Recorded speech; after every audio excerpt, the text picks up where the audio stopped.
Hi, and welcome back to the second lesson on marketing.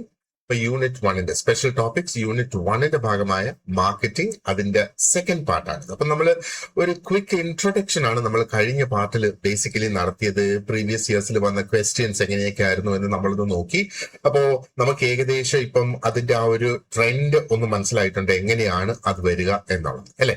ഇനി we will start getting in to the topics. അപ്പൊ ആദ്യത്തെ topic നമുക്ക് നോക്കാനുള്ളത് we have to understand what marketing is. മാർക്കറ്റിംഗിന്റെ meaning എന്താണ്, മാർക്കറ്റിംഗിന്റെ definition എന്താണ് എന്നൊക്കെ നമുക്ക് മനസ്സിലാക്കേണ്ടതുണ്ട്. അപ്പോ ഇവിടെ ഒരു കോമൺ കൺഫ്യൂഷനിൽ നിന്ന് നമുക്ക് സ്റ്റാർട്ട് ചെയ്യാം.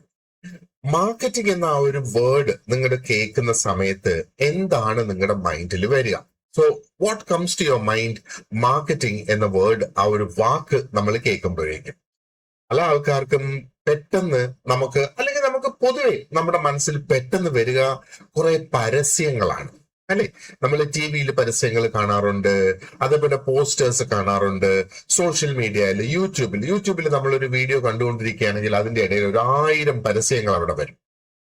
അപ്പം മാർക്കറ്റിംഗ് ഇസ് ഈക്വൽ ടു പരസ്യം, അങ്ങനെയാണ് നമ്മൾക്ക് പെട്ടെന്ന് നമ്മുടെ മനസ്സിൽ വരിക അല്ലെ. പക്ഷെ മാർക്കറ്റിംഗ് എന്ന് പറയുന്നത് ജസ്റ്റ് നമുക്ക് പരസ്യത്തിൽ മാത്രം ഒതുക്കാൻ പറ്റുന്ന ഒന്നല്ല. അതിലും വളരെ വലിയ ഒരു പ്രോസസ് ആണ് ഈ ഒരു മാർക്കറ്റിംഗ് എന്ന് തന്നെ പറയുന്നത്.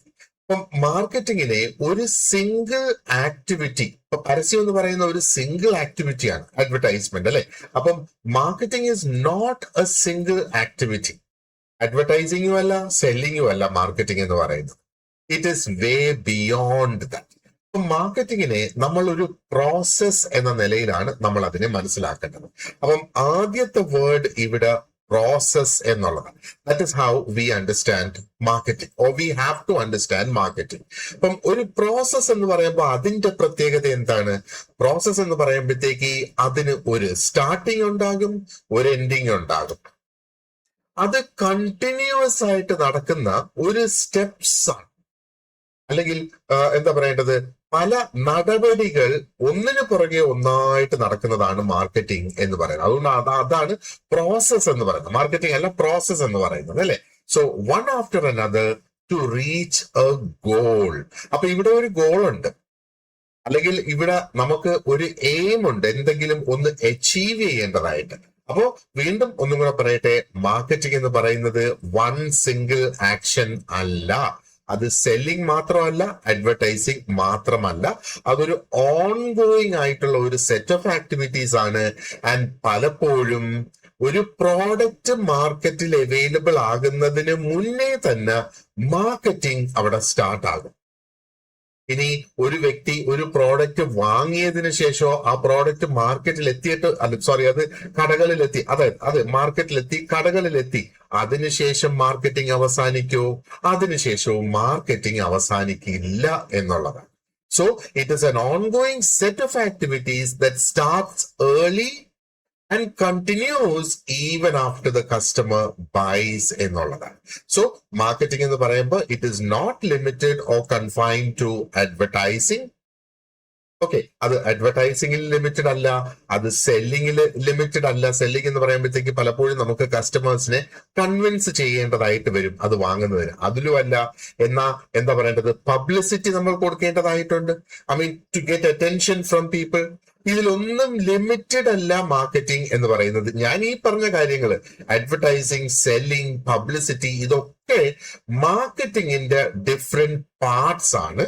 പക്ഷെ മാർക്കറ്റിംഗിന്റെ ഫുൾ മീനിങ് അവിടെ അതിനകത്ത് വരുന്നില്ല എന്നുള്ളത് മനസ്സിലാക്കുക. നേരത്തെ ഞാൻ പറഞ്ഞതുപോലെ marketing starts even before the product is created. അപ്പോ ഒരു പ്രോഡക്റ്റ് ഉണ്ടാക്കാനുള്ള ഒരു ഐഡിയ ഒരു വ്യക്തിയുടെ മനസ്സിൽ വന്നു, അല്ലെങ്കിൽ ഒരു കമ്പനിയുടെ മൈൻഡിൽ വന്നു, അവരത് ഉണ്ടാക്കാനായിട്ട് തീരുമാനിച്ചു കഴിഞ്ഞാൽ ഉടൻ മാർക്കറ്റിംഗ് എന്ന് പറയുന്ന ആ ഒരു പ്രോസസ് സ്റ്റാർട്ട് ചെയ്യും. അതാണ് it starts before a product or service is made. അപ്പോ എന്തൊക്കെയാണ് അതിനകത്ത് പിന്നെ വരിക?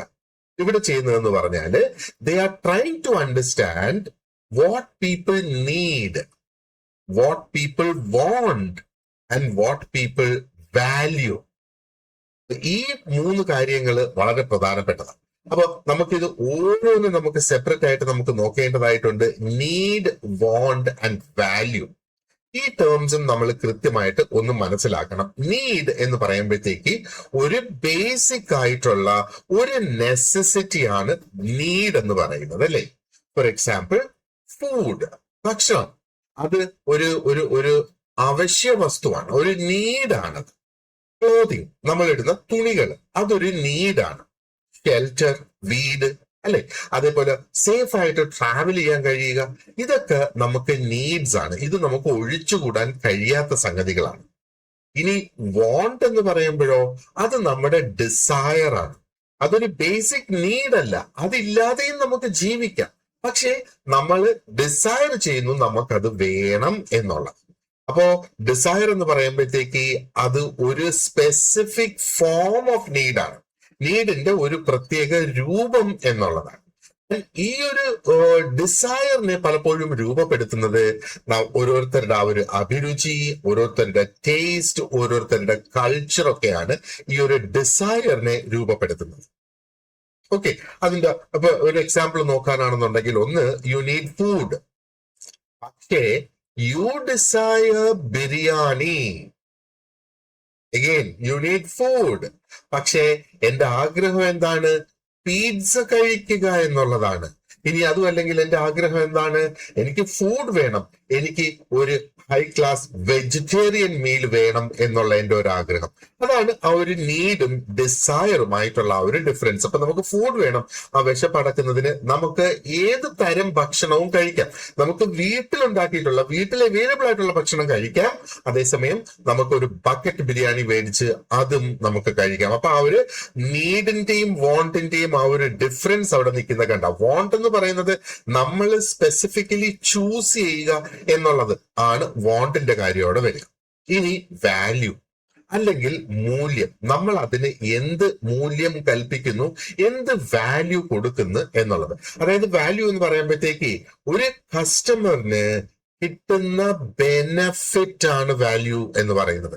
So the benefit a customer feels they get compared to what they give. ഒരു കസ്റ്റമർ അവിടെ എന്താണ്? ഒരു പ്രോഡക്റ്റ് വാങ്ങുന്നതിന് കസ്റ്റമറുടെ ഇൻവെസ്റ്റ്മെന്റ് എന്താണ്? കസ്റ്റമർ പൈസ ഇൻവെസ്റ്റ് ചെയ്യണം, കസ്റ്റമർ ടൈം ഇൻവെസ്റ്റ് ചെയ്യണം, കസ്റ്റമർ അതിനുള്ള എഫേർട്ട് എടുക്കണം. ഒരു പക്ഷേ ഷോറൂമിൽ പോകേണ്ടതായിട്ട് വരും, അല്ലെങ്കിൽ ഒരു കടയിൽ പോകേണ്ടതായിട്ട് വരും. ഓൺലൈൻ വാങ്ങാനാണെങ്കിൽ തന്നെ നമുക്ക് മൊബൈൽ എടുത്ത് അതിനകത്ത് ആ പ്രോഡക്റ്റ് ഏത് വേണമെന്ന് നോക്കി അതിന്റെ റിവ്യൂസ് ഒക്കെ വായിച്ച്, അപ്പൊ നോക്ക്, മണി അവിടെ സ്പെൻഡ് ചെയ്യുന്നുണ്ട്, ടൈം അവിടെ സ്പെൻഡ് ചെയ്യുന്നുണ്ട്, കസ്റ്റമർ അതിന് വേണ്ടിയിട്ടുള്ള എഫേർട്ട് ഇടുന്നുണ്ട് എന്നുള്ളതാണ്. അപ്പോ ഇവിടെ ഈ വാല്യൂ എന്ന് പറയുന്നത് അതൊരു ബെനിഫിറ്റ് ആണ്. It is the benefit customer feels they get compared to what they give. അപ്പൊ അവരെന്താണ് ഇൻവെസ്റ്റ് ചെയ്യുന്നത് ഇവിടെ? What are they giving? Money, time and effort. അവർ ചെലവാക്കുന്ന മണി, ടൈം ആൻഡ് എഫേർട്ടിനെ അപേക്ഷിച്ച് അവർക്ക് തിരിച്ച് എന്താണോ ആ പ്രോഡക്റ്റിൽ നിന്ന് കിട്ടുന്നത്, അതിനെയാണ് ഇവിടെ വാല്യൂ എന്ന് കണക്കാക്കുന്നത്. ഒരു സിമ്പിൾ ഉദാഹരണം പറയാനാണെങ്കിൽ, 15,000 രൂപയുടെ ഒരു മൊബൈൽ ഫോൺ വാങ്ങിച്ചു അല്ലെങ്കിൽ വാങ്ങുന്നു എന്ന് കരുതുക. ഈ മൊബൈൽ ഫോൺ ഒരു 25,000 രൂപ വില വരുന്ന ഒരു മൊബൈൽ ഫോൺ പോലെയാണ് പ്രവർത്തിക്കുന്നതെങ്കിലോ, അല്ലെങ്കിൽ ഒരു 25,000 രൂപ വില വരുന്ന ഒരു ഫോണിന്റെ ഫീൽ ആണ് അതിൽ നിന്ന് ആ കസ്റ്റമറിന് കിട്ടുന്നതെങ്കിലോ, അങ്ങനെ വരുമ്പോ ആ സംഗതിക്ക് ഹൈ വാല്യൂ നമ്മൾ അറ്റാച്ച് ചെയ്യും. മനസ്സിലായില്ലേ? അപ്പൊ മാർക്കറ്റിംഗ് എന്ന് പറയുമ്പോഴത്തേക്ക് it begins with understanding people, not with shouting about a product. ഒരു പ്രോഡക്റ്റിനെ കുറിച്ച് നമ്മൾ ആർത്ത് വിളിച്ച് പറയുന്നത് മാത്രമല്ല മാർക്കറ്റിംഗ് എന്ന് പറയുന്നത്. അത് ആൾക്കാരെ മനസ്സിലാക്കുക, ഈ ഒരു പ്രോഡക്റ്റിനുള്ള കസ്റ്റമേഴ്സ് എവിടെ നിന്ന് വരുന്നു എന്നുള്ളത് മനസ്സിലാക്കി മുമ്പോട്ട് പോവുക എന്നുള്ളത്. ഇനി നമ്മളൊന്ന് മൈൻഡിൽ വെക്കേണ്ടതെന്ന് പറയുന്നത്, മാർക്കറ്റിംഗ് എന്ന് നമ്മൾ പറയുമ്പോഴത്തേക്ക് ഒരു കണ്ടിന്യൂവസ് മാനേജറിയൽ സീക്വൻസ് ആണ്. അല്ലെങ്കിൽ അതിന്റെ ആ ഒരു കണ്ടിന്യൂസ് മാനേജറിയൽ സീക്വൻസ് എന്താണ് എന്നുള്ളത് നമുക്കൊന്ന് നോക്കാം. അപ്പോ നിങ്ങളുടെ നോട്ട്സിൽ ഞാനത് മെൻഷൻ ചെയ്തിട്ടുണ്ട്. കണ്ടിന്യൂസ് മാനേജറിയൽ സീക്വൻസ് ആണ് മാർക്കറ്റിംഗ് എന്നുള്ളത്. അപ്പൊ അതിന്റെ അർത്ഥം, managers follow a continuous set of steps to make marketing work or successful. അപ്പൊ മാർക്കറ്റിംഗ് പ്രവർത്തിപ്പിക്കുന്നതിനോ അല്ലെങ്കിൽ മാർക്കറ്റിംഗ് സക്സസ്ഫുൾ ആക്കുന്നതിനോ വേണ്ടി അതിന്റെ പിന്നിൽ പ്രവർത്തിക്കുന്ന മാനേജേഴ്സ് എന്താണ് ചെയ്യുന്നത്? ഒരു കണ്ടിന്യൂസ് ആയിട്ടുള്ള ഒരു സെറ്റ് ഓഫ് സ്റ്റെപ്സ് അവർ ഫോളോ ചെയ്യും എന്നുള്ളത്. അപ്പൊ എന്താണ് ഈ ഒരു സെറ്റ് ഓഫ് സ്റ്റെപ്സ് എന്ന് നമുക്ക് നോക്കാം. ആദ്യം അവിടെ ചെയ്യുന്നത് ഐഡന്റിഫൈങ് നീഡ്സ് ആൻഡ് എക്സ്പെക്ടേഷൻസ് എന്നുള്ളതാണ്. അതായത് what people are looking for. Identifying needs and expectations, ഇത് രണ്ട്. ഇപ്പൊ നീഡ് എന്താണ് എന്നുള്ളത് നമുക്കറിയാം. എക്സ്പെക്ടേഷൻ എന്ന് പറയുമ്പോഴത്തേക്ക് ഒരു വ്യക്തി അതിൽ നിന്ന് പ്രതീക്ഷിക്കുന്നത് എന്താണ് എന്നുള്ളത്. So the first step is to find what people want and what people expect. ഇവിടെ എക്സ്പെക്ടേഷൻ ഒന്ന് പ്രത്യേകം ഓർത്തു വെച്ചോളുക. എക്സ്പെക്ടേഷൻ എന്ന് പറയുമ്പോഴത്തേക്ക് ആൾക്കാര് അവർക്ക് അല്ലെങ്കിൽ നമ്മുടെ കസ്റ്റമേഴ്സ് അവർക്ക് എന്ത് ലഭിക്കും എന്നുള്ള അവരുടെ ധാരണയാണ് ഈ പ്രതീക്ഷ അല്ലെങ്കിൽ എക്സ്പെക്ടേഷൻ എന്ന് പറയുന്നത്. ഒരുപക്ഷെ ഈ പ്രോഡക്റ്റില് എന്താ പറയേണ്ടത്, ആൾക്കാർ വിചാരിക്കുന്ന പോലെയുള്ള സംഗതികൾ കിട്ടിയില്ല എങ്കിൽ അത് ബിലോ എക്സ്പെക്ടേഷൻ ആയി പോകും. ബിലോ എക്സ്പെക്ടേഷൻ ആയി പോകുമ്പോഴത്തേക്ക് ആ ഒരു പ്രോഡക്റ്റ് ഒരുപക്ഷെ മാർക്കറ്റിൽ അധികം നാൾ നിലനിൽക്കില്ല. ചിലപ്പം അത് എക്സ്പെക്ടേഷൻ മീറ്റ് ചെയ്യും, ചിലപ്പോൾ അത് എബവ് എക്സ്പെക്ടേഷൻ ആയിരിക്കും. അപ്പൊ അതാണ് എക്സ്പെക്ടേഷന്റെ കാര്യം. എക്സ്പെക്ടേഷൻ എന്ന് പറയുന്നത് പലപ്പോഴും ആ ഒരു കസ്റ്റമർക്ക്, പലപ്പോഴും അല്ല എപ്പോഴും കസ്റ്റമർ എന്ത് അതിൽ നിന്ന് ലഭിക്കും എന്ന് അവര് ധരിക്കുന്നതാണ് എക്സ്പെക്ടേഷൻ. ഈ എക്സ്പെക്ടേഷൻ ഫോം ചെയ്യുന്നതിന് പല കാരണങ്ങൾ ഉണ്ടാകാം. ചിലപ്പോ എന്താ പറയണ്ടേ, ഈ ഒരു പ്രോഡക്റ്റിനെ ചൊല്ലിയുള്ള ഒരു അഡ്വർടൈസ്മെന്റ് കണ്ടിട്ടായിരിക്കാം അവർക്ക് അവരുടെ മൈൻഡിൽ ആ ഒരു എക്സ്പെക്ടേഷൻ വന്നത്. ഇല്ലെങ്കിൽ ആരെങ്കിലും പറഞ്ഞിട്ടായിരിക്കാം അവരുടെ മൈൻഡിൽ ആ ഒരു എക്സ്പെക്ടേഷൻ അല്ലെങ്കിൽ ആ ഒരു പ്രതീക്ഷ അവിടെ വന്നത്. അപ്പൊ നമ്മൾ ട്രെയിൻ ടിക്കറ്റിന്റെ കാര്യം ഒരു എക്സാമ്പിൾ ആയിട്ട് എടുത്തൊന്ന് നോക്കാം. If you buy a train ticket, എന്താണ് അതിൽ നിന്ന് നമ്മുടെ ഒരു എക്സ്പെക്ടേഷൻ എന്ന് പറയുന്നത്? ആ ഒരു ട്രെയിൻ ഓൺ ടൈം ആയിരിക്കുമെന്നും ആ ട്രെയിനിൽ നമുക്കൊരു സീറ്റ് ലഭിക്കും എന്നുള്ളത്. ഇത്രയാണ് നമ്മളൊരു ട്രെയിൻ ടിക്കറ്റ് വാങ്ങുന്നതിൽ നിന്ന് എക്സ്പെക്ട് ചെയ്യുന്നത്, അല്ലെ? എന്നാൽ ചിലപ്പോൾ നമുക്ക് നമ്മുടെ ആ ഒരു പാസ്റ്റ് എക്സ്പീരിയൻസിൽ നിന്ന് നമുക്കറിയാം ഈ ഒരു സമയത്താണ് ഞാൻ യാത്ര ചെയ്യുന്നതെങ്കിൽ ഈ ട്രെയിൻ ടിക്കറ്റ് കൊണ്ട് എനിക്ക് ട്രെയിനിൽ കയറാൻ കഴിയും, ഈ ട്രെയിൻ കറക്റ്റ് ആയിട്ട് അവിടെ എത്തും, പക്ഷെ എനിക്ക് ഇരിക്കാൻ സീറ്റ് കിട്ടില്ല. ഇതൊക്കെ നമ്മുടെ expectation. Expectation is A mental feel that we have എന്നുള്ളതാണ്. അപ്പോ ഇത് ഒരു കമ്പനി മനസ്സിലാക്കണം. മാർക്കറ്റിംഗിൽ ഇത് വളരെ പ്രധാനപ്പെട്ടതാണ്. എന്താണ് ആൾക്കാരുടെ ആ ഒരു എക്സ്പെക്ടേഷൻ എന്നുള്ളത്? ആ ഒരു എക്സ്പെക്ടേഷൻ എന്താണെന്ന് അറിഞ്ഞെങ്കിൽ മാത്രമേ നല്ല സർവീസസ് പ്രൊവൈഡ് ചെയ്യാനായിട്ട് സാധിക്കൂ. ഇനി രണ്ടാമത് ഇതിനകത്തുള്ള ആ ഒരു സ്റ്റെപ്പ് എന്ന് പറയുന്നത് is converting needs into offerings. Needs into an offering എന്നുള്ളത്. അപ്പൊ അവിടെയാണ് ഒരു പ്രോഡക്റ്റ് അല്ലെങ്കിൽ ഒരു സർവീസ് വരുന്നത്. ഇവിടെ സ്പെസിഫിക്കലി നമ്മൾ ഓർക്കുക, the product should give value, അല്ലെങ്കിൽ ആ ഒരു സർവീസ് ഷുഡ് ഗിവ് വാല്യൂ. അപ്പൊ ഇവിടെ പ്രോഡക്റ്റും സർവീസും രണ്ട് കാര്യമായിട്ടാണ് നമ്മൾ ഇവിടെ ഈ കാണുന്നത്. പക്ഷെ ഇവിടെ നമ്മുടെ കൺസേൺ അല്ലെങ്കിൽ നമ്മൾ ഇവിടെ കൺസേൺഡ് ആയിട്ടിരിക്കുന്നത് is about what is being offered. ആ ഒരു ഓഫറിംഗ് എന്താണ് എന്നുള്ളത്. അപ്പൊ ഇവിടെ എന്താണ് മാർക്കറ്റിംഗിൽ ഓഫറിംഗ് എന്ന് പറയുമ്പോൾ it means what a company provides to the customer. ആ ഒരു കസ്റ്റമർക്ക് എന്താണ് കമ്പനി അവിടെ പ്രൊവൈഡ് ചെയ്യുന്നത്, അതാണ് ഓഫറിംഗ് എന്നുള്ള ആ ഒരു വേർഡ് കൊണ്ട് ഉദ്ദേശിക്കുന്നത്. അപ്പൊ യൂഷ്വലി ഇതൊരു പ്രോഡക്റ്റ് ആകാം അല്ലെങ്കിൽ ഒരു സർവീസ് ആകാം. അതോടൊപ്പം പല ബെനിഫിറ്റ്സും അതിനകത്ത് അവിടെ ഉണ്ടാകും എന്ന് വിചാരിക്കാം. അപ്പോ ഒരു ബാങ്കിനെ കുറിച്ച് നമ്മളൊന്ന് ചിന്തിക്കുക. ഒരു ബാങ്ക് അക്കൗണ്ട്. അപ്പൊ ബാങ്ക് ഓഫറിംഗ് എന്ന് പറയുമ്പോഴത്തേക്ക് ബാങ്കിന്റെ പ്രോഡക്റ്റ് ആണ് സേവിങ്സ് അക്കൗണ്ട് എന്ന് പറയുന്നത്. ഇനി ബാങ്ക് ATM ഉപയോഗിക്കാനായിട്ടുള്ള ആ ഒരു സംവിധാനം തരുന്നു, മൊബൈൽ ബാങ്കിങ് ഉപയോഗിക്കാനുള്ള ഒരു സംവിധാനം തരുന്നു, കോൾ സെന്റർ ഉപയോഗിക്കാനുള്ള ഒരു സംവിധാനം തരുന്നു, ബ്രാഞ്ചസ് ഉപയോഗിക്കാനുള്ള ഒരു സംവിധാനം തരുന്നു. അപ്പൊ അതെന്താണ്? അതാണ് സർവീസ് എന്ന് പറയുന്നത്. അപ്പൊ ഇവിടെ പ്രോഡക്റ്റ് എന്താണ്? ആ ബാങ്ക് അക്കൗണ്ട് ആണ് ആ പ്രോഡക്റ്റ് എന്ന് പറയുന്നത്. ഇപ്പൊ ഞാനിവിടെ സ്പെസിഫിക്കലി ബാങ്കിങ്ങിന്റെ ഒരു എക്സാമ്പിൾ എടുത്തത് കാരണം നിങ്ങൾ ഏകദേശം ആ ഒരു ഇൻവെസ്റ്റ്മെന്റ്സ് ആൻഡ് സേവിങ്സിന് വേണ്ടിയിട്ടാണല്ലോ നിങ്ങൾ ഈ ഒരു പരീക്ഷയ്ക്ക് പ്രിപ്പയർ ചെയ്യുന്നത്. അതുകൊണ്ടാണ് അത്തരത്തിലുള്ള പ്രോഡക്റ്റ് ഞാൻ ഇവിടെ എടുത്തത്. അപ്പൊ നമുക്ക് മനസ്സിലായല്ലോ, നമ്മളൊരു ഫിക്സ്ഡ് ഡെപ്പോസിറ്റ് ഒരു ബാങ്കിൽ ഇട്ടാൽ അതൊരു പ്രോഡക്റ്റ് ആണ്. നമ്മൾ ബാങ്കിൽ നിന്നൊരു ലോൺ എടുത്താൽ അതൊരു പ്രോഡക്റ്റ് ആണ്. ഇനി ആ ലോണിന്റെ തിരിച്ചടവ്, ആ ലോണിന് എന്താ പറയുക, അതിന്റെ ഒരു സ്റ്റേറ്റ്മെന്റ് നമുക്ക് ആവശ്യമുണ്ട്. അങ്ങനെയുള്ള റിക്വസ്റ്റുകൾ എല്ലാം സർവീസിന്റെ ഭാഗമായിട്ട് അങ്ങ് പോകുന്നു എന്നുള്ളതാണ്. So what happens here, marketing turns needs into something real that people can use എന്നുള്ളത് നമ്മൾ മനസ്സിലാക്കുക. സോ ഇവിടെ ഇറ്റ് ഇസ് ഗിവിംഗ് വാല്യൂ. കാരണം ആ ഒരു അക്കൗണ്ട് ഓപ്പൺ ചെയ്തത് കൊണ്ട് കസ്റ്റമറിന് ATM ഉപയോഗിക്കാം. ബാങ്ക് ഓപ്പൺ അല്ലാത്ത ആ ഒരു സമയത്ത് പോലും പോയി പൈസ വിഡ്രോ ചെയ്യുകയോ അല്ലെങ്കിൽ കയ്യിലിരിക്കുന്ന പൈസ ബാങ്കിൽ ഇടുകയോ അല്ലെ മൊബൈൽ ബാങ്കിങ് ഉപയോഗിച്ച് മറ്റൊരു വ്യക്തിക്ക് പൈസ ട്രാൻസ്ഫർ ചെയ്ത് കൊടുക്കുകയോ ഒക്കെ ഇവിടെ സാധ്യമാകുന്നു, പോസിബിൾ ആകുന്നു എന്നുള്ളതാണ്. ഇനി ഇതിന്റെ മൂന്നാമത്തെ സ്റ്റെപ്പ് എന്ന് പറയുന്നത് is to create and shape demand. Demand create ചെയ്യണം അല്ലെ, ആവശ്യകത ഉണ്ടാക്കി എടുക്കണം. അതായത് ഈ ഒരു പ്രോഡക്റ്റ് ആവശ്യമില്ല എങ്കിൽ ആ ഒരു പ്രോഡക്റ്റ് ക്രിയേറ്റ് ചെയ്തുകൊണ്ട് വല്ല കാര്യമുണ്ടോ? അപ്പോ educate people, explain value and build preference. 3 സംഗതികളാണ് ഇതിനകത്ത് വരുന്നത്. ഇത് വളരെ പ്രധാനപ്പെട്ട ഒരു പോയിന്റ് ആണ്, നമ്മൾ ഓർത്ത് വെച്ചോളുക. ഡിമാൻഡ് എന്ന് പറയുന്നത് sometimes demand may not exist fully from the beginning. അപ്പൊ തുടക്കം മുതൽ ആ ഒരു ഡിമാൻഡ് കംപ്ലീറ്റ് ആയിട്ട് ഉണ്ടാകണം അല്ലെങ്കിൽ ഫുൾ ആയിട്ട് ഉണ്ടാകണം എന്ന് നിർബന്ധം ഇല്ല. അപ്പൊ അവിടെ ഡിമാൻഡ് ക്രിയേറ്റ് ചെയ്തെടുക്കുകയാണ്, നമ്മൾ സൃഷ്ടിച്ചെടുക്കുകയാണ് ചെയ്യേണ്ടത് അവിടെ ആ ഒരു ഡിമാൻഡ് എന്ന് പറയുന്നത്. അപ്പൊ ഡിമാൻഡ് കൊണ്ട് ഉദ്ദേശിക്കുന്നത് എന്താണ്? Demand means people not only want something but they are also willing and able to pay for it. അതാണ് ഡിമാൻഡ് എന്ന് പറയുന്നത് അല്ലെ. ഡിമാൻഡ് അത് മാർക്കറ്റിൽ ഒരു സംഗതിക്ക് ഡിമാൻഡ് ഉണ്ട് എന്ന് വിചാരിക്കുക.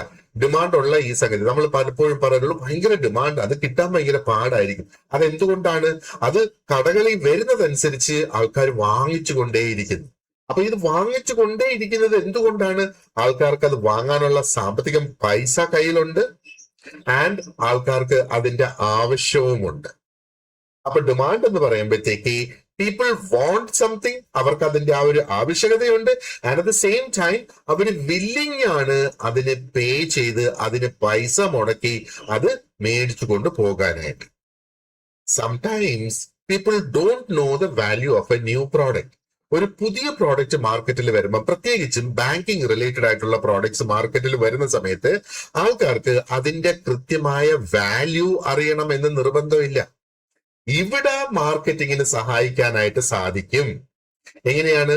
ആൾക്കാരെ പഠിപ്പിക്കുക, എന്താണ് ഈ ഒരു പ്രോഡക്റ്റ് കൊണ്ട് ഉദ്ദേശിക്കുന്നത്, ആ പ്രോഡക്റ്റ് ഉള്ളതിന്റെ ബെനിഫിറ്റ്സ് എന്താണെന്ന് പറഞ്ഞു കൊടുക്കാനായിട്ട് കഴിയും. അങ്ങനെ ആ ഒരു ഇപ്പം ഒരു സേവിങ്സ് അക്കൗണ്ട് നമ്മൾ നോക്കുകയാണെന്നുണ്ടെങ്കിൽ എല്ലാ ബാങ്കുകൾക്കും, ഫെഡറൽ ബാങ്കിനുണ്ട്, സ്റ്റേറ്റ് ബാങ്കിനുണ്ട്, കാനറ ബാങ്കിനുണ്ട്, അങ്ങനെ എല്ലാ ബാങ്കിലും ഒരു ബേസിക് സേവിങ്സ് അക്കൗണ്ട് നമുക്ക് ഓപ്പൺ ചെയ്യാം. പക്ഷേ ഇവിടെ ഏത് ബാങ്കിൽ ഓപ്പൺ ചെയ്യണം എന്നുള്ളത്, അവിടെയാണ് പ്രിഫറൻസ് ക്രിയേറ്റ് ചെയ്തെടുക്കുന്നത്. മനസ്സിലായില്ലേ? അപ്പൊ പ്രിഫറൻസ് എന്ന് പറയുമ്പോഴത്തേക്ക് ഇന്ന കമ്പനി തന്നെ ആൾക്കാർ ചൂസ് ചെയ്ത് അത് ക്രിയേറ്റ് അത് അവിടെ അക്കൗണ്ട് ഓപ്പൺ ചെയ്യുക എന്നുള്ളത്. അപ്പൊ ഒന്ന് ഈ പ്രോഡക്റ്റിനെ കുറിച്ച് ആൾക്കാരെ പഠിപ്പിക്കുക, അതിന്റെ ബെനിഫിറ്റ്സ്, അതുകൊണ്ട് അവർക്ക് ഉണ്ടാകുന്ന ഗുണം എക്സ്പ്ലെയിൻ ചെയ്ത് കൊടുക്കുക, അതാണ് ആ ഒരു വാല്യൂ എന്ന് പറയുന്നത്. ആൻഡ് മറ്റൊന്ന് പ്രിഫറൻസ് ക്രിയേറ്റ് ചെയ്തെടുക്കുക. അപ്പൊ അവിടെയാണ് ആ ഒരു ലോയൽറ്റി ഒക്കെ ബിൽഡ് ചെയ്യുന്ന ആ ഒരു സാഹചര്യം അവിടെ വരുന്നത്. നമ്മൾ ഒന്ന് ആലോചിച്ച് നോക്ക്, വളരെ പെട്ടെന്ന് നമ്മുടെ എക്കോണമിയിൽ ഉണ്ടായിരിക്കുന്ന ഒരു ചേഞ്ച് ആണ് നമ്മുടെ UPI പേയ്മെന്റ്സ്. നമ്മൾ ഗൂഗിൾ പേ എന്നൊക്കെ പറയുന്ന ഈ സംഗതി, ഇത് ഒത്തിരി നാള് ഒന്നും ആയിട്ടില്ല, ഇതിപ്പോ നിലവിൽ വന്നിട്ട് അല്ലെ.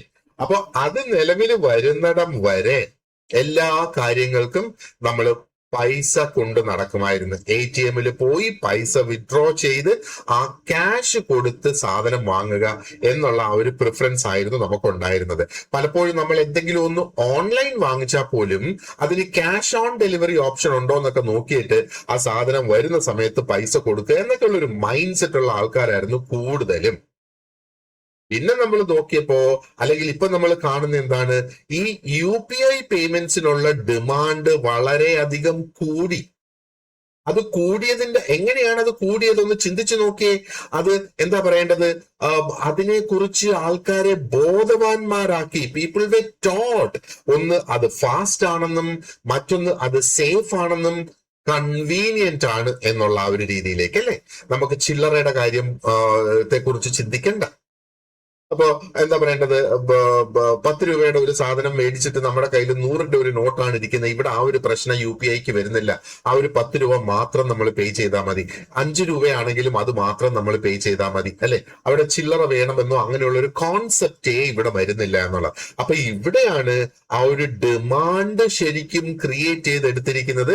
അത് മാർക്കറ്റിങ്ങിലൂടെയാണ്. ആദ്യം ആൾക്കാർ റിലക്റ്റന്റ് ആയിരുന്നു, അല്ലെ? എങ്ങനെ എന്റെ മൊബൈൽ നമ്പറുമായിട്ട് എന്റെ ബാങ്ക് അക്കൗണ്ട് ബന്ധപ്പെടുത്തി അതിൽ നിന്ന് പൈസ അയക്കുക എന്നൊക്കെ പറയുന്നത് ആൾക്കാർക്ക് കുറച്ച് അവിശ്വസനീയവും കൂടി ആയിരുന്നു തുടക്കത്തിലൊക്കെ.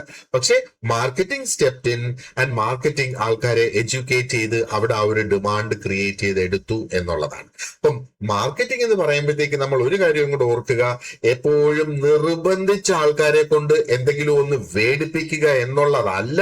പലപ്പോഴും it is also about helping people understand value. ആൾക്കാർക്ക് അതിന്റെ ആ ഒരു മൂല്യം മനസ്സിലാക്കി കൊടുക്കുക എന്നുള്ളതാണ്. ഓക്കെ, അപ്പോ 3 സ്റ്റെപ്സ് നമ്മൾ ഇവിടെ നോക്കി. ഇനി 4ാമത്തെ സ്റ്റെപ്പ് അതിൻ്റെ ഇവിടെ സെർവ് ഡിമാൻഡ് ത്രൂ ചാനൽസ് എന്നുള്ളതാണ്. അപ്പൊ സെർവിങ് ഡിമാൻഡ് ത്രൂ ചാനൽസ് എന്ന് പറയുമ്പോഴത്തേക്ക് എന്താണ്? This is the delivery part. ഇത് നമ്മൾ ഒരു സാധനം ഡെലിവറി ചെയ്യുന്നു, അല്ലെങ്കിൽ ആ ഒരു സർവീസ് നമ്മൾ അവിടെ ഡെലിവറി ചെയ്യുന്നു. ആ ഒരു ഭാഗമാണ് ഇത് നമ്മൾ മനസ്സിലാക്കുക. So these are ways of delivery. ഏതൊക്കെയാണ്?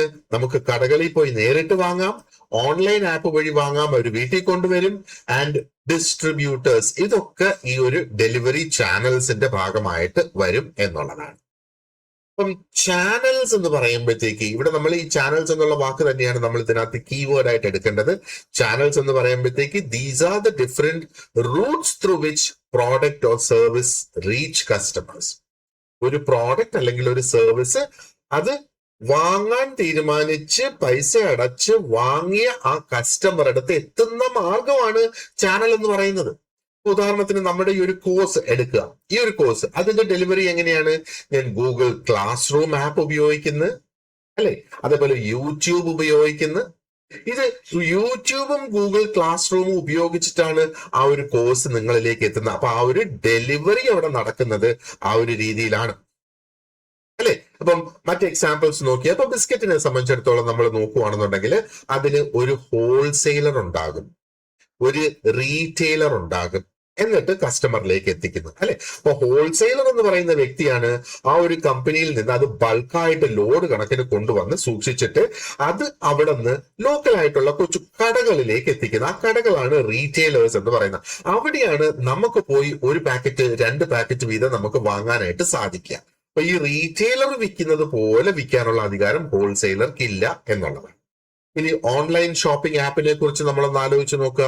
നമ്മൾ ആപ്പിൽ അതിനെ നമ്മൾ ഓർഡർ ചെയ്തിട്ട് പിന്നെ നമ്മൾ അതിന്റെ ട്രാക്ക് ചെയ്താൽ നമുക്ക് അറിയാൻ പറ്റും അത് ഏതെങ്കിലും ഒരു ഗോഡൌൺ അല്ലെങ്കിൽ ഒരു വെയർ ഹൗസിൽ നിന്ന് അത് അവിടെ നിന്ന് യാത്ര തിരിക്കുന്നു, അവര് പാക്ക് ചെയ്ത് അവിടെ നിന്ന് അയക്കുന്നു, എന്നിട്ട് അവരുടെ ഡെലിവറി പാർട്ട്ണറിലേക്ക് എത്തുന്നു, അല്ലെ? അപ്പോ നമ്മൾ ആമസോണിലൊക്കെ സാധനങ്ങൾ ഓർഡർ ചെയ്യുമ്പോഴത്തേക്ക് ഡെലിവറി എന്ന് പറയുന്ന ഒരു കമ്പനിയാണ് അതിപ്പോൾ നമുക്ക് ഡെലിവറി ചെയ്യുന്നത്.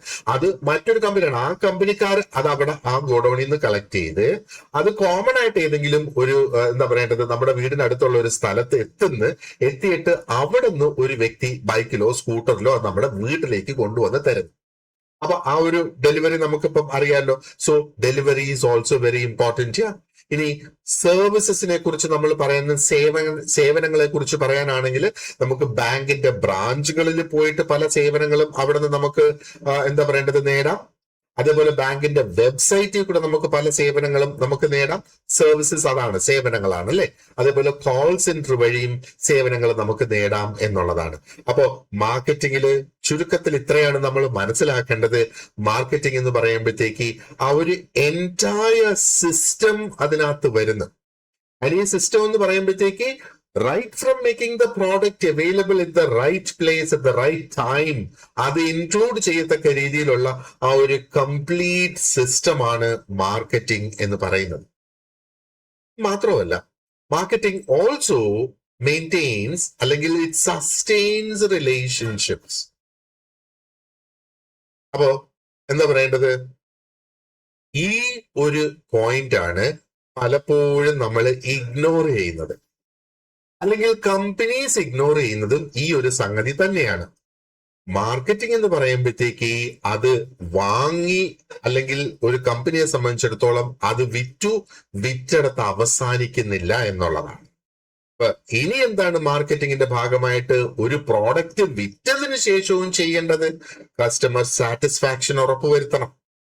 അതിനെന്തെങ്കിലും ഒരു സർവീസ് ആവശ്യമായിട്ട് വരുവാണെന്നുണ്ടെങ്കിൽ നല്ല നിലവാരത്തിലുള്ള സർവീസ് അതിന് കൊടുക്കണം. അങ്ങനെയാണ് ആ ഒരു വിശ്വാസ്യത, ഒരു ട്രസ്റ്റ് അവിടെ ബിൽഡ് ചെയ്തെടുക്കുന്നത്, അല്ലെ? ഇനി കംപ്ലൈന്റ്സ് ഉണ്ടാകും, അത് 100% ഉറപ്പാണ്. ഏത് തരത്തിലുള്ള ഒരു പ്രോഡക്റ്റ് ആയിരുന്നാലും ശരി, ഒരു സർവീസ് ആയിരുന്നാലും ശരി, അതിനെ റിലേറ്റ് ചെയ്ത് കംപ്ലൈന്റുകൾ ഉണ്ടാകും. ഈ കംപ്ലൈന്റുകൾ കൈകാര്യം ചെയ്യുന്നതിന് വേണ്ടിയിട്ട് സ്പെസിഫിക് ആയിട്ടുള്ള ഒരു സംവിധാനം കമ്പനിക്കുണ്ടായിരിക്കണം. അതാണ് ആ ഒരു പ്രോഡക്റ്റ് നമ്മൾ വിറ്റതിന് ശേഷവും മാർക്കറ്റിംഗ് വിൽ സ്റ്റിൽ കണ്ടിന്യൂ എന്നുള്ളതാണ്. അപ്പോ എന്താ പറയേണ്ടത്? വി ക്യാൻ സേ ഈ കംപ്ലൈന്റ് ഹാൻഡിലിങ്ങിനെ ഗ്രീവൻസ് ഹാൻഡിലിംഗ് എന്നും പറയും, അല്ലെ? അപ്പൊ കസ്റ്റമറുടെ കംപ്ലൈന്റ്സ് റെക്കോർഡ് ചെയ്യുക, അത് കൃത്യമായിട്ട് ഹാൻഡിൽ ചെയ്യുക എന്നുള്ളതൊക്കെ ഇവിടെ വളരെ പ്രധാനപ്പെട്ടതാണ്. നമുക്ക് പലപ്പോഴും കംപ്ലൈന്റുകൾ ഉണ്ടാകും നമ്മുടെ മൊബൈൽ സർവീസിനെ കുറിച്ച്, നമ്മുടെ ഇന്റർനെറ്റ് കണക്ടിവിറ്റിയെ കുറിച്ച്. അപ്പൊ നമ്മൾ ആ ഒരു കമ്പനിനെ അത് അറിയിച്ചു കഴിഞ്ഞാൽ അവര് പെട്ടെന്ന് അത് നമുക്ക് റിസോൾവ് ചെയ്ത് തരികയാണെങ്കിൽ നമ്മൾ സാറ്റിസ്ഫൈഡ് ആകും, അല്ലെ? നേരെ മറിച്ച് അവരിതാ ഞങ്ങൾ 6 മണിക്കൂറിനകം ശരിയാക്കാം എന്ന് പറഞ്ഞിട്ട് 6 ദിവസമായിട്ടും ശരിയായില്ലെങ്കിലോ നമ്മൾ ഡിസ്സാറ്റിസ്ഫൈഡ് ആകും എന്നുള്ളതാണ്. അപ്പൊ ഓരോ സമയത്തും കസ്റ്റമറിനെ സാറ്റിസ്ഫൈ ചെയ്ത് വെക്കുക, അപ്പൊ അവർക്ക് കണ്ടിന്യൂസ് ആയിട്ട് അത് ഉപയോഗിക്കാനായിട്ട് സാധിക്കും. അവിടെയാണ് ആ ഒരു റിലേഷൻഷിപ്പ് ബിൽഡ് ചെയ്ത് കൊണ്ടുവരുന്നത്. സ്പെസിഫിക്കലി ബാങ്കിങ് പോലെയുള്ള, ഇൻഷുറൻസ് പോലെയൊക്കെയുള്ള ലോങ് ടേം സർവീസസിൽ ഇത് ഭയങ്കര ഇമ്പോർട്ടന്റ് ആണ്. അത് ഇൻഷുറൻസ് സെക്ടേഴ്സിൽ ഇമ്പോർട്ടന്റ് ആണ്, ബാങ്കിൽ ഇമ്പോർട്ടന്റ് ആണ്, എഡ്യൂക്കേഷൻ ഇൻസ്റ്റിറ്റ്യൂഷൻസ്. കാരണം അവിടെയൊന്നും ഒരു പ്രോഡക്റ്റ് വാങ്ങിയിട്ട് ഒരു വ്യക്തി അങ്ങ് തിരിച്ചു പോവുകയല്ല ചെയ്യുന്നത്. ആ ഒരു പ്രോഡക്റ്റ് വാങ്ങിയതിനു ശേഷം ഒരു കാലയളവിലേക്ക് ആ ഒരു വ്യക്തി നിരന്തരമായിട്ട് ഈ കമ്പനിയുമായിട്ട് ബന്ധപ്പെട്ടുകൊണ്ടേ ഇരിക്കേണ്ടതായിട്ട് വരും, അല്ലേ? അപ്പോ കസ്റ്റമർ കുറെ നാൾ ആ ഒരു സർവീസ് ഉപയോഗിക്കുന്ന ഒരു സാഹചര്യം അവിടെ ഉണ്ടാകും. ജസ്റ്റ് ഒരു ദിവസം കൊണ്ട് അത് തീരുന്നില്ല. സോ ഈ ഒരു റിലേഷൻഷിപ്പ് ബിൽഡിംഗ് ഇവിടെ വളരെയധികം പ്രധാനപ്പെട്ടതാണ് എന്നുള്ളതാണ്. ഇനി രണ്ടാമതൊരു ഡെഫിനിഷൻ കൊടുത്തിട്ടുണ്ട്, നിങ്ങളുടെ നോട്ട്സിൽ ഞാൻ കൊടുത്തിട്ടുണ്ട്. Marketing is based on exchange എന്ന് പറഞ്ഞ ഒരെണ്ണം കൊടുത്തിട്ടുണ്ട്. Okay, so marketing is also a human activity based on exchange എന്ന മറ്റൊരു ഡെഫിനിഷൻ അവിടെ കൊടുത്തിട്ടുണ്ട്. അപ്പൊ ഈ ഒരു സെക്കൻഡ് ഡെഫിനിഷൻ എന്താ ശരിക്കും അവിടെ പറയുന്നത്? About exchange. അപ്പൊ എക്സ്ചേഞ്ച് എന്ന് പറയുമ്പോൾ എന്താണ് ഇവിടെ ഉദ്ദേശിക്കുന്നത്? ഓക്കെ, ഒരു വോളണ്ടറി ആയിട്ടുള്ള ഒരു ട്രേഡ് നടക്കണമെങ്കിൽ അവിടെ മിനിമം 2 പാർട്ടീസ് ഉണ്ടായിരിക്കണം. അപ്പോ ഒരു വ്യക്തി മറ്റൊരു വ്യക്തിക്ക് പ്രോഡക്റ്റ് കൊടുക്കുകയും ആ പ്രോഡക്റ്റിന് പകരമായിട്ട് ആ വാങ്ങുന്ന വ്യക്തി അങ്ങോട്ട് ക്യാഷ് കൊടുക്കുകയും ചെയ്യുന്നത്, അതാണ് എക്സ്ചേഞ്ച് എന്ന് പറയുന്നത്, അല്ലെ? അപ്പോ എന്താ പറയേണ്ടത്? Voluntary trade. വോളണ്ടറി എന്ന് പറഞ്ഞാൽ ആ ഒരു വ്യക്തി സ്വമേധയാ നടത്തുന്ന ഒരു ട്രേഡ് ആണ്. അപ്പൊ ഇവിടെ 2 പാർട്ടീസും എഗ്രി ചെയ്യുന്ന, ഒരു വ്യക്തി അത് കൊടുക്കാനും മറ്റൊരു വ്യക്തി റിസീവ് ചെയ്യുക something of the same value. ഇപ്പൊ ഞാനിപ്പോ ഒരു കടയിൽ പോവുകയാണെങ്കിൽ ഞാൻ 100 രൂപ ആ കടയിൽ കൊടുക്കുകയാണെങ്കിൽ 100 രൂപയുടെ മൂല്യമുള്ള ഒരു സംഗതി ആയിരിക്കും ഞാൻ ആ ഒരു കടയിൽ നിന്ന് വാങ്ങുക എന്നുള്ളത്, അല്ലെ? For example, you give money, you get a product, അല്ലെ? അതുപോലെ you give time and fees, you receive education. പിന്നെ നമ്മൾ സമയവും കൂടെ അതിന്റെ കൂട്ടത്തിൽ ചെലവാക്കണം, ഫീസും പേ ചെയ്യേണ്ടതാണ്. അപ്പോഴാണ് എഡ്യൂക്കേഷൻ ലഭിക്കുക, അല്ലെ? And you give attention to ads. നമ്മൾ അഡ്വർടൈസ്മെന്റ്സ് നമ്മൾ ശ്രദ്ധിക്കുമ്പോഴോ you receive information and offers. നോക്ക്, അപ്പം അതും ആ കമ്പനി ഒരു അഡ്വർടൈസ്മെന്റ് ക്രിയേറ്റ് ചെയ്ത് നമ്മൾ നമ്മുടെ സമയം ചെലവാക്കി ആ ഒരു അഡ്വർടൈസ്മെന്റ് നമ്മൾ കാണുകയോ കേൾക്കുകയോ വായിക്കുകയോ ചെയ്ത്, അപ്പൊ അവിടെ നമുക്ക് ഇൻഫർമേഷൻ ലഭിച്ച്, അതും ഒരു ട്രേഡ് ആണല്ലേ? ഇൻഫർമേഷൻ നമ്മൾ. So it's human activity based on exchange എന്നുള്ളതാണ്. സോ മാർക്കറ്റിംഗ് ആണ് ഇവിടെ എന്താണ് ഈ ഒരു എക്സ്ചേഞ്ചിന് ഫേവറബിൾ ആയിട്ടുള്ള, അല്ലെങ്കിൽ ഈ ഒരു എക്സ്ചേഞ്ച് വളരെ സ്മൂത്ത് ആയിട്ട് നടക്കത്തക്ക രീതിയിലുള്ള കണ്ടീഷൻസ് സ്ഥാപിച്ചെടുക്കുന്ന പ്രക്രിയയാണ് മാർക്കറ്റിംഗ് എന്നുള്ളത്. നിങ്ങളുടെ നോട്ട്സിൽ മറ്റൊരു പ്രധാനപ്പെട്ട ഒരു ഐഡിയയും കൂടെ അവിടെ ഹൈലൈറ്റ് ചെയ്തിട്ടുണ്ട് ഞാൻ. Marketing is not just persuasion. Persuasion എന്ന് പറയുമ്പോഴത്തേക്ക് എന്താണ്? പെർസുവേഷൻ എന്ന് പറയുമ്പോൾ ഒരു വ്യക്തിയെ എങ്ങനെയെങ്കിലും പറഞ്ഞ് പാട്ടിലാക്കി എടുക്കുക എന്നുള്ളതാണ് പെർസുവേഷൻ എന്ന് പറയുന്നത്. അപ്പൊ persuasion means trying to convince someone forcefully. ഒരു വ്യക്തിയെ പറഞ്ഞ് കൺവിൻസ് ചെയ്യാനായിട്ട് അവിടെ കുറച്ച് ഫോഴ്സ് ഉപയോഗിച്ച് നമ്മൾ ആവശ്യമില്ലാത്ത കുറച്ച് കാര്യങ്ങളൊക്കെ പറഞ്ഞും ചെയ്തൊക്കെ ഒരു പക്ഷേ ആ ഒരു വ്യക്തിയെ എന്താ പറയേണ്ടത്, കൺവിൻസ് ചെയ്തെടുക്കാനായിട്ടുണ്ട്. പക്ഷെ റിയൽ മാർക്കറ്റിംഗ് എന്ന് പറയുന്നത് ഇസ് മോർ ദാൻ കൺവിൻസിങ്. മാർക്കറ്റിംഗിൽ നമുക്ക് കൺവിൻസിങ് വേണം, പക്ഷേ പെർസുവേഷൻ അത്ര ഫോഴ്സ്ഫുള്ളി പാടില്ല എന്നുള്ളതാണ്. അപ്പോൾ marketing is more than convincing. It's about making the exchange. Voluntary exchange എന്നുള്ളത് നേരത്തെ പറഞ്ഞിട്ടുണ്ട് അല്ലെ. അപ്പൊ ആ ഒരു എക്സ്ചേഞ്ച് പോസിബിൾ ആക്കണമെങ്കിൽ യൂസ്ഫുൾ ആയിട്ടുള്ള, മീനിങ് ആയിട്ടുള്ള, ഒരു വ്യക്തിക്ക് പ്രയോജനപ്പെടുന്ന തരത്തിലുള്ള ഒരു എക്സ്ചേഞ്ച് ആയിരിക്കണം. ഈ ഒരു എക്സ്ചേഞ്ച് എന്ന് പറയുന്നത് ആക്സെപ്റ്റബിൾ ആയിരിക്കണം. അപ്പൊ അവിടെ ട്രസ്റ്റ്, ആ ഒരു വിശ്വാസ്യത വേണം. ആൻഡ് ട്രസ്റ്റ് വേർതി ആയിരിക്കണം, വിശ്വസിക്കാൻ കൊള്ളാവുന്നവരായിരിക്കണം. And at the same time sustainable ആയിരിക്കണം. നമ്മൾ ഈ സസ്റ്റൈനബിൾ എന്ന വാക്ക് മാർക്കറ്റിംഗിന്റെ ലെസൺസിൽ കുറെ അധികം നമ്മൾ നോക്കും. എന്ന് പറഞ്ഞാൽ അത് ആ ഒരു ലോങ് റണ്ണിൽ പിടിച്ചു നിർത്താൻ പറ്റുന്ന ഒന്നായിരിക്കണം. അതാണ് സസ്റ്റൈനബിൾ എന്ന് പറയുന്നത്. അപ്പോ മാർക്കറ്റിംഗിന്റെ ഡെഫിനിഷനും അതിന്റെ സ്റ്റെപ്സുമാണ് നമ്മൾ ക്വിക്ക് ആയിട്ട് നമ്മൾ ഇവിടെ ഒന്ന് ചർച്ച ചെയ്തത്. അപ്പോ ഒരു കമ്പനി ഒരു കസ്റ്റമറെ ചീറ്റ് ചെയ്യുന്നു എന്ന് വിചാരിക്കുക. അപ്പോ ആ ഒരു എക്സ്ചേഞ്ച്, ആദ്യത്തെ ആ ഒരു എക്സ്ചേഞ്ച് അവിടെ നടന്നു. Exchange may happen once. ഒരു തവണ ആ ഒരു വ്യക്തി അത് വാങ്ങുമായിരിക്കും, but it will not last അല്ലെ. ഒരു കസ്റ്റമറെ പറഞ്ഞു പറ്റിക്കുകയോ ചതിക്കുകയോ ചെയ്യുവാണെങ്കിൽ അത് വീണ്ടും ആ ഒരു കസ്റ്റമർ ആ കമ്പനിയിലേക്ക് പോകുമോ? പോകില്ല എന്ന് മാത്രമല്ല, നമ്മൾ ചിലപ്പോൾ കംപ്ലൈന്റ് ചെയ്യുമായിരിക്കും. ഇനി കംപ്ലൈന്റ് ചെയ്യാത്ത വ്യക്തികളുണ്ട്. ഈ കംപ്ലൈന്റ് ചെയ്യുന്ന വ്യക്തികളുണ്ടല്ലോ, അവർ ആ കമ്പനിക്ക് ഒരു അവസരം കൂടെ കൊടുക്കുകയാണ് അവർ ചെയ്ത തെറ്റ് കറക്റ്റ് ചെയ്ത് അത് പ്രോപ്പർ ആക്കുക എന്നുള്ള ഉദ്ദേശത്തിൽ. ഇനി കംപ്ലൈന്റ് ചെയ്യാത്ത ചില വ്യക്തികളുണ്ട്. അവരെന്താണ് ചെയ്യുക? അവര് അറിഞ്ഞോ അറിയാതെയോ അവര് കാണുന്നവരോട് എല്ലാം ഈ ഒരു കമ്പനിയുടെ പ്രോഡക്റ്റ് കൊള്ളത്തില്ല, എന്റെ അനുഭവം ഇങ്ങനെയായിരുന്നു എന്ന് പറയും.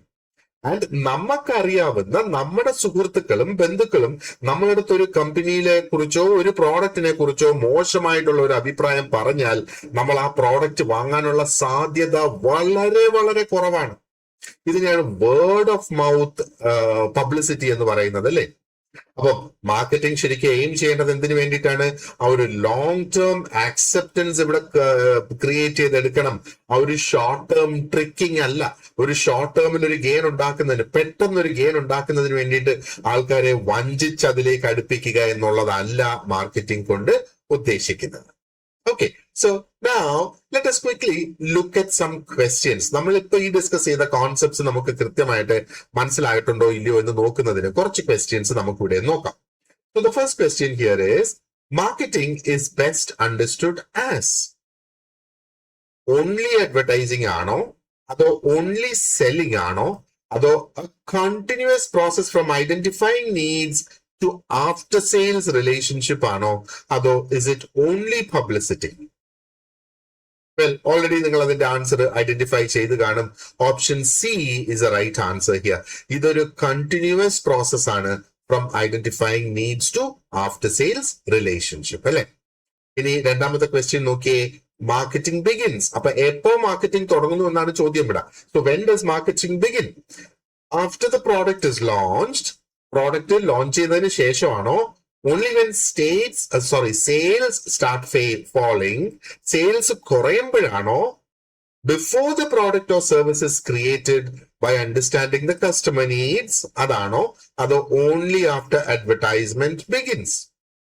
ഇത് വളരെ വ്യക്തമായിട്ട് നമുക്കറിയാം അല്ലെ. ഓപ്ഷൻ സി ആണ് ഇവിടെ കറക്റ്റ് ആൻസർ. ആ ഒരു പ്രോഡക്റ്റ് തന്നെ ക്രിയേറ്റ് ചെയ്ത് അത് മാർക്കറ്റിൽ എത്തുന്നതിന് മുന്നേ തന്നെ എന്താ പറയേണ്ടത്, ഈ ഒരു മാർക്കറ്റിംഗ് എന്ന പ്രക്രിയ സ്റ്റാർട്ട് ചെയ്യും. ഇനി മൂന്നാമത്തെ ചോദ്യം ഇതാണ്, channels in marketing refers to. മാർക്കറ്റിംഗിൽ ചാനൽസ് എന്ന് പറയുമ്പോഴത്തേക്ക് എന്താണ്? ടി വി ചാനൽസ് ഓൺലി എന്നുള്ളതാണോ, or these routes or systems through which products services reach customers, അതോ only social media pages or only wholesalers? ഇവിടെ നമുക്കറിയാം ഓപ്ഷൻ ബി ആണ് നമ്മുടെ കറക്റ്റ് ആൻസർ. നാലാമത്തെ ചോദ്യം ഇതാണ്, എക്സ്ചേഞ്ച് ഇൻ മാർക്കറ്റിംഗ് മീൻസ്. മാർക്കറ്റിംഗില് എക്സ്ചേഞ്ച് എന്നുള്ളത് കൊണ്ട് ഉദ്ദേശിക്കുന്നത് എന്താണ്?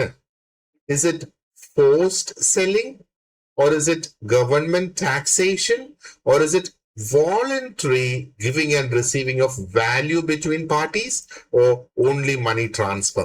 ഇവിടെ നമുക്കറിയാം option C is the right answer. It's a voluntary giving and receiving of value between two parties.